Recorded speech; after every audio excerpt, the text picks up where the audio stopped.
Without further delay, I'd like to call up Curtis Heffelfinger, Vice President, Brightspeed, Wholesale, and Jeff Hulse, Vice President, Verizon Partner Solutions.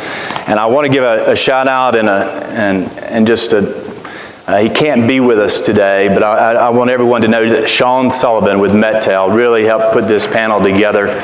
He had a conflict that he couldn't avoid, but we owe him a lot of gratitude that he was able to put this panel together, which is really a great opportunity for us to have a good conversation about what is happening in the marketplace today. What are strategic partnerships between companies like Verizon and Brightspeed and competitors, how that market and the business is changing, and how relationships that are formed here and hopefully deals that are made here can make a difference for everyone in a successful way. So why don't I just let you tell your story, introduce yourself, and where Verizon and Brightspeed are, and so I'll let you kick things off. Thanks, Chip. Appreciate it. Good to be here. Good to see everybody. Thanks for having us. This is the first time we're back at INCOMPAS in a couple years, so thank you very much for the invite. We appreciate it. So my name is Jeff Hulse. I lead Partner Sales, which is the North American arm of the Wholesale organization for Verizon Partner Solutions, Global Wholesale. I also have a peer who has the international part. We're coming off of at a big event we just had a month ago, one of our first face-to-face events since the pandemic started to calm down. So good to get a lot of folks back in the room. Nothing replaces face-to-face contact and meeting with folks individually. So glad to be here. Looking forward to a good show. Thanks. And Curtis? Yes, sir. So thank you for having us. And I think for us, it's a really exciting time. So my name's Curtis Heffelfinger. I'm the Vice President of Wholesale for Brightspeed. Brightspeed is a new company as of October the 3rd, right? We became the 5th largest ILEC. Our main focus is on 20 states throughout the Midwest and Southeast, and you also have New Jersey and Pennsylvania factored in there. So we started out at roughly 300 employees, and on October 3rd, we grew to about 4,000 employees, right? So very focused on delivering over 1 million fiber address passes by the end of 2023, and then 3 million within the next 5 years. In the near term, we're gonna monetize what our assets are, right? So 75,000 miles of fiber, 34,000 fiber-lit buildings, 6,000 on-net towers, 6,100 near-net towers with about 3,000 of those less than 500 feet from the network. So that's the near term, and I would tell you that in this world today, we're investing a lot on the experience, right? So that's the key differentiator. So about 35% of the workforce that we brought on is specific to the customer experience. Happy to be here. INCOMPAS couldn't have had a better timing. It's kind of our coming out party, so appreciate the invite and being included on the panel. Well, we're grateful to each of you and your companies for being here and looking for our partnerships with our member companies. A lot of changes occurred. We've come through the pandemic. We're seeing historic levels of funding coming into the market, both private and public. Talk a little bit about where you see the industry today and where it's going, the changes, and then how y'all are responding as companies, and just what you see in the next year to 2 years coming down the road. Sounds good. So you can't start with today unless you talk about the last 3 years. 3 years ago, we talked about we were on the eve of the 4th industrial revolution. 5G was just starting to get rolled out. We were talking about there were some lab cases, just really wasn't commercialized at that point. Today, Verizon announced 53% of their consumers have 5G handsets. So today we're in the early innings now of this 5G evolution and really the 4th industrial revolution. So when we think about the technology, it's really an ecosystem play. And sitting in front of a group of different peers and people who cooperate together, it's not just for the providers who offer 5G. 5G has to be connected with lines, and fiber lines, internet to the prem, everybody here has to work together to collaborate to make 5G a reality for all the end users. So ecosystem is incredibly important to us. Also with technology, incredibly important that we build out our high capacity areas. So we're investing big time in Verizon in our wave capacity. So 100 gig wave, 400 gig wave, we're gonna be launching 800 gig wave in the future, 1 terabyte. So thinking big about big bandwidth to be able to satisfy all the use cases that are gonna be available through the 5G ecosystem. So that's really part one. So part two would be the external environment. A lot's happened. We've had a global crisis with public health. There's geopolitical items happening now. There's financial uncertainty around potential recessions as well as inflation.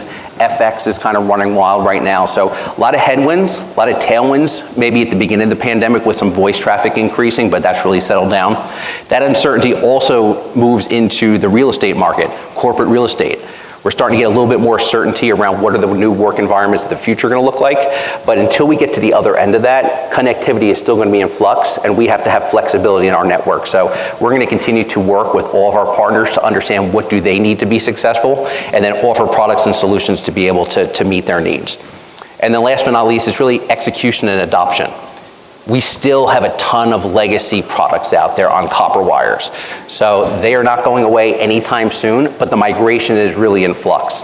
And we have a unique way of working with our partners in this space. And it really starts with who is at the highest risk to churn off the network. So we work with a lot of our partners. We do a full analysis at the site level, understand who are in those 8th and 9th deciles that might churn off the network, and ultimately at the site level offer what are all the fiber connectivity options, what does Ethernet look like, what does internet look like, what does broadband look like, and now we offer on the top of that fixed wireless access nationwide, 4G and 5G connectivity. That can now satisfy the needs of internet for all of our partners. So this is some of the ways that we're thinking about where we've been and where we're going here in the near future. So from legacy to future. Curtis? Yeah, I would kind of say the shift is very similar, right? So we're, again, 5th largest ILEC. We've got a lot of aged assets that we got to continue to monetize, but then we also have to shift with the demand, right? And the demand is the 5G. You're now hearing Wi-Fi 6. You're now hearing 6G talks that are starting to surface. So enabling your current infrastructure to support those applications is critical. And so for us, we're kind of taking an inside-out look, looking at the assets that we had inherited and finding out the capabilities and capacities of those assets and converting and upgrading those assets to support the demand that's in the marketplace today. So that's where I see it. And then from a standpoint of an experience, you're going to have to provide really great automation, right? So in the marketplace today, in the wholesale ecosystem is demanding more automation. The days of doing things by paper and pencil or spreadsheets are over, right? So you look at the wholesale ecosystem and it's, I read a survey out there that over 50% of the ecosystem wants to do 100% of their business online, whether that's ordering, watching the life cycle, whether that's triaging, ticketing, seeing what the ticketing is doing, knock operations, and then billing triage, right? So automation is key in order to support the wholesale ecosystem, and then taking care of the infrastructure and delivering it. And for us, uniquely, the product set that's in demand, the fiber-based product set, is not abundantly available in our 20 states. So we're in a unique position where we're going to actually be able to deliver that for folks to be able to take advantage of. So that's kind of a exciting thing for us in the sense that most folks in the 20 state region rural communities only have access today to some DSL, right? So when you're delivering fiber to the home and fiber to the office now, it's a win-win for us. As I listen, we truly are in a transformational period where we're modernizing all of our current infrastructure. We're seeing, again, these historic levels of funding, and the business models and products and the capacities are changing underneath us. With that change, talk to us a little bit, and Curtis, I'll start with you. What do you see as the biggest challenges that you face? Yeah, so for us uniquely I'll talk from a product standpoint, right? The availability of a fiber network in those 20 state area and the rural communities, right? So that's the greatest challenge. And when you look at today's world, cost of goods, cost of labor to do that expansion is key, right? So it's not that you have a choice, you have to deliver on that, but you also have to be mindful of the overhead, all the while being subject to price compression, right? So you have to be able to deliver the solution and think about the price compression that the market is providing. And I'd say, in a commodity or, the public puts us in a commodity-based environment, we have to transition and convert ourselves to more of a customer-centric environment, right? So I think gone are the days where the incumbent remains. Experience and to remember that. And it's, that is a cultural and landscape and mindset paradigm shift as I listen to y'all. Talk to us a little bit, and we'll start this time with you, Jeff, on what you see on the technology side, the changes in technology to the customer and how that will affect products and services in the near horizon. Sure. So when we start a lot of our strategy work, we always start with the end user. And we say, what is the end user? What are the jobs to be done at the end user? What are the pains that we want to take away from them and satisfy based on our core capabilities? So let's probably start with like the 5G use case, the on-site private network MEC-enabled 5G use case. So Verizon has won a couple of these and implemented them with a couple of the wins we've announced publicly. So UK ports over in Britain, we've enabled and set up and taken a network with over 200 Wi-Fi connections and taken it down to 10 5G connections. There are now no more blind spots on the network.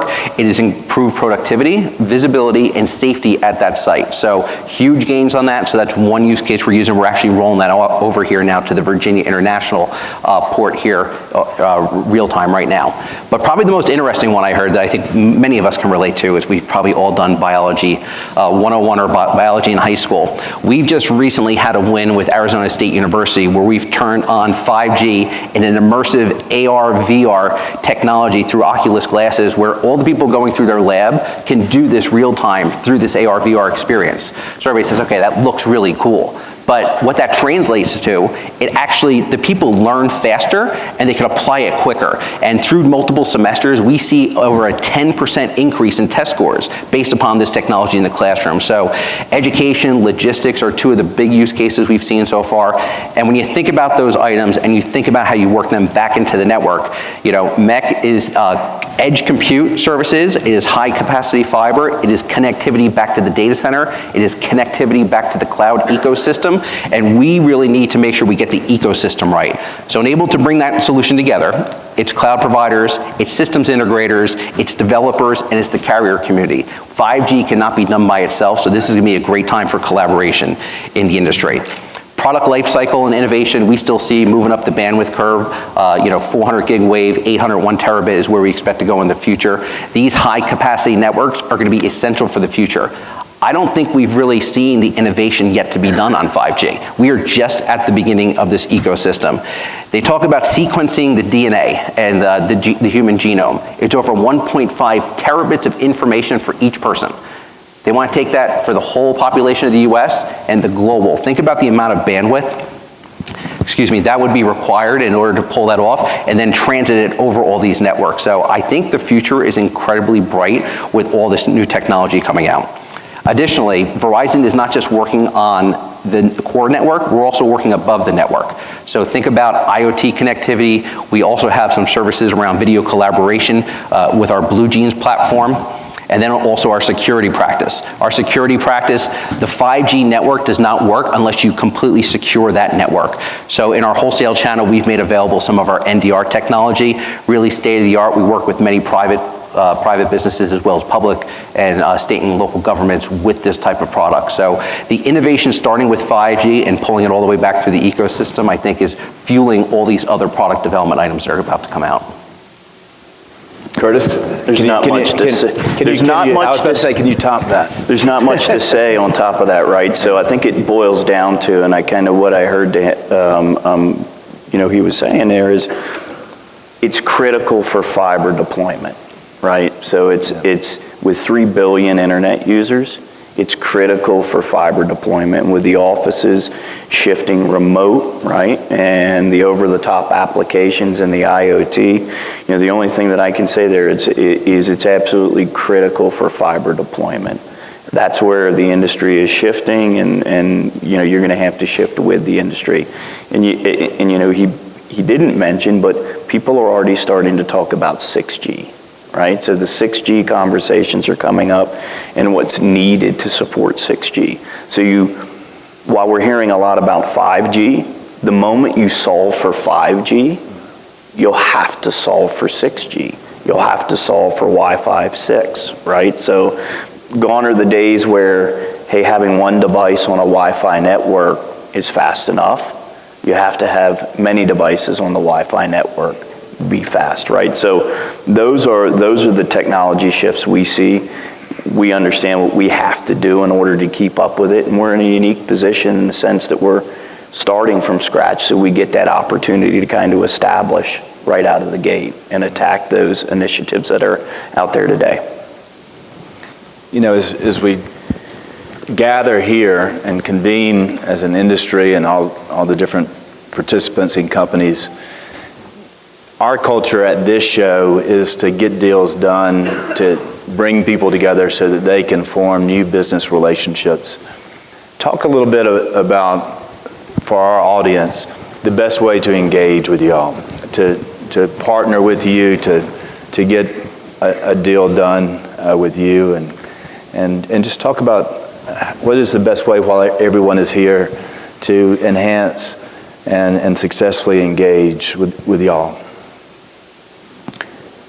Yeah, so, reach out, right? So you can go to our website, brightspeed.com. My staff is unique in the sense that we've got 2 sales channels. We break it down by a strategic channel. That channel is run by a director, Bill Drummeshauser. He has 8 managers assigned to him that manage our strategic group. So, we'll classify where you belong. Then we have a second channel that's more of the value-added resellers. That channel is run by a gentleman, Zach Gonzalez. Zach has 6 folks that are assigned to him. And then we break down into a sales engineering group run by Tyler Wooden. Tyler has 5 sales engineers assigned to him. We also have a contract and compliance organization that falls underneath of me. There's 6 folks that handle that, and then we have a pre- and post-sales support organization that rolls up underneath me as well, right? So obviously you can go to social media, you type in the word Brightspeed, I can guarantee that you'll get a lot of pop. You're probably seeing us all over LinkedIn now. Feel free to reach out to anyone. I think the most humbling thing coming from a very large company to where I am now is the humbleness to engage, and the humbleness to engage from the top down, right? So I am certain that if you reach out to anyone on LinkedIn with a Brightspeed employment, they will get you to the right folks, right? And we're here, fortunately, all week. We do have a kiosk out in the area out there. Just make sure you engage, right? So we're very open to discussing. We do have a lot of MSAs out there today, but we're also open to taking a look at some other MSAs and making sure that it's a mutually beneficial relationship. So don't hesitate to reach out. Jeff. Excellent. Yeah, so we've it's funny, I mentioned this a couple minutes ago, but we just came off our partner summit. So we've been able to engage with our partners in a pretty meaningful way here in the last month, but nothing beats these shows where we can come together, get as many touch bases and kind of in a timely manner. And I look at it as a very timely follow-up to the conversation we just had a month ago. we were on stage talking about, here are the promotions, here's the new product capabilities we have, but how do we productize and operationalize and execute upon those objectives? So we have I think about 35 or so meetings we're going to have over the next couple of days with our team, and I expect to hear how we can continue to partner to enable everybody to productize and make sure they refine their go-to-market so we can make sure these offers are getting into the market. But from a contact perspective, please, it's verizon.com/partner solutions. From a LinkedIn perspective, Verizon Partner Solutions. You can find me on LinkedIn, Jeffrey Hulse, and please hit any one of us up with any of the questions you might have. We have about 30 strong here. I know we have a couple meeting rooms. If you are not already a Verizon customer, we are happy to have conversations with you. It's funny, we always go through this segmentation conversation around this time every year, and we look at our top 100, our top 500, and then through all the acquisitions over the years, you say, oh, well, the former XO, the former MCI, the former this, former that. It seems like we've kind of maybe lost engagement with some of those players. So even though we are an incumbent in the industry, there's still always an opportunity to make new partnerships going forward. So if we haven't connected recently, please look me up, look any of our team up, and we'll be happy to have a conversation real time while we're here out in Denver, Colorado. As I think through all of your personal histories and your company histories and the Comtel to Encompass history, the relationships between competitors and CLECs and the wholesale business models with incumbents, a company that's transforming incumbent networks like Brightspeed, and to see all of the changes taking place. We're very thankful that y'all came to our show, that you're continuing that long history of partnership, sometimes competition, sometimes collaboration.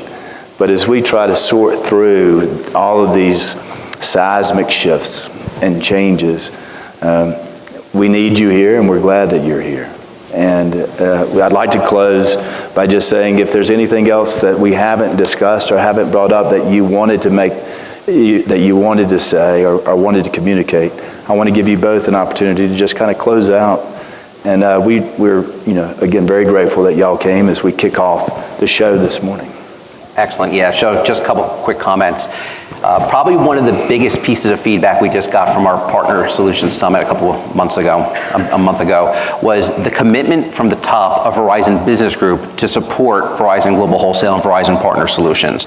15, 20 years ago, it might have been looked at as a regulatory compliance channel, but now the organization understands the acquisition power and really the profitability power of all these wholesale channels within these companies. So we have full support. We have more products enabled now than we've ever had before. In the past, we haven't had our go-to-market really gravitate around wireless, but we are now going all in on wireless. So really great change over the last couple of years, and we expect to continue that support in what we're now calling Verizon 2.3 for year 2023. So Chip, thank you so much today. Really appreciate it. Very welcome. Yeah, I'd like to say, following is wholesale is ultra important to Brightspeed, right? So today we're about $400 million annually from a revenue standpoint in wholesale, and we're tasked with the greatest growth. When you're tasked with the greatest growth, flexibility and collaboration have to go hand in hand, right? So please engage us. Let's sit down. Let's have those conversations. We're ultra focused on success-based building, right? You have an opportunity, bring it to us. We want the wholesale ecosystem to help the organic growth. We're that low-cost distribution, or CPGA, cost per gross ad. We're significantly less than that of the direct sales organizations. And for that, we'll get a lot more autonomy and flexibility to be able to deliver what you all desire. And we're not going to approach pricing in a cookie cutter manner. We're going to approach pricing on what it takes for you to be seen in the best eyes of your customers and for us to be profitable, right? So don't hesitate. Wholesale is a very large portion of Brightspeed's business, especially right out of the gate, right? So we have the fiber to the tower assets to be able to take advantage of.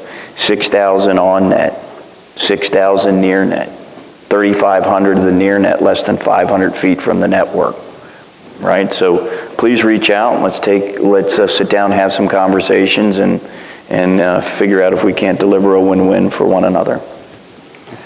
Well, Thank you, Chip. Join me in thanking Jeff and Curtis.